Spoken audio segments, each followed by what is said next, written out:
როდესაც გონება მეფობს, ადამიანი ბედნიერი ვერ იქნება. შენ ხარ მეფე, სული, გონება ვეზირია შენი. მაშინ ხარ ბედნიერი. გონების მოთვინიერება არის ერთ-ერთი მთავარი მიზანი. ყველასთვის აუცილებელია დისციპლინის ჩამოყალიბება. იოგას უყვარს სტრუქტურა. თუ ადამიანს უნდა ბედნიერი გახდეს, რაღაც მონაკვეთზე პირველი ნაბიჯი არის განზრახვა, გააკეთოს რაღაც პრაქტიკა, კარგ მასწავლებლებს აირჩევ, გინდა არ გინდა ეგ სხვა მასწავლებლები გამოჩნდა რაღაც პერიოდი დადიხარ მასთან. იმას კი არ აკეთებ შენ რაც გინდა და მოგწონს, რასაც გეუბნებიან.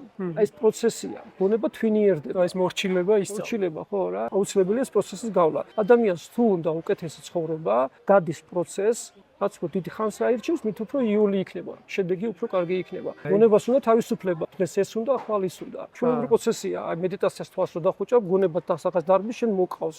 დარბის მოყავს და ძლიერდება მაყურებელი. პრინციპში მე მაგით ისწავლობ, რაც არის ერთ-ერთი კიდე მთავარი მეუფება საკუთარ თავზე, როდესაც შენ თლობს საკუთარ თავს. თავისუფალი რო ხარ, სურვილისგან, შიშისგან და თავისუფლება რა. ზოგს ხდება რომ აი მე რასაც მინდა იმას შევჭამ, სადაც მინდა წავალ, არა ეს აბსოლუტური დამოკიდებულებაა. თავისუფლება მინდა შევჭამ, მინდა არა. დღეს აქ ცხოვრობ, ხალხ შემინდა ტომარა შემოვიგდო და წავიდე და თებში ვიცხოვრო და არ მინდა არც ის iPhone-ი, არ მინდა არც ის, აი ეს არის თავისუფლება. გონების კონტროლი.